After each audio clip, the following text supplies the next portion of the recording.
GHMC ఎన్నికల లక్ష్యంగా BJP వ్యూహాలకు పదును పెడుతుంది. రాబోయే ఎన్నికల్లో హైదరాబాద్ మేయర్ పేటని కైవసం చేసుకోవాలని లక్ష్యంగా పెట్టుకున్న పార్టీ క్షేత్రస్థాయిలో క్యాడర్ను సమాయత్తం చేస్తుంది. రంగారెడ్డి జిల్లా అర్బన్ కార్యవర్గ సమావేశానికి హాజరైన బీజేపీ రాష్ట్ర అధ్యక్షుడు రామచంద్రరావు కార్యకర్తలకు దిశానిర్దేశం చేశారు.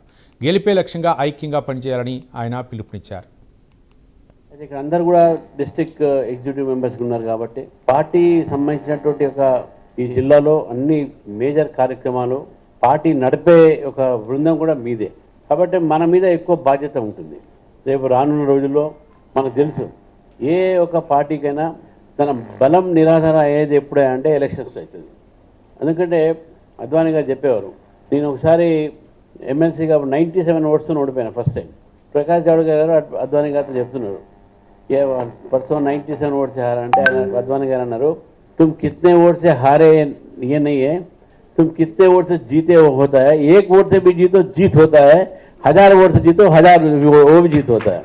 तो కాబట్టి గెలుపుకు ఏదైతే ఉందో అది గెలిపే మనకు రేపు కొలమాపం.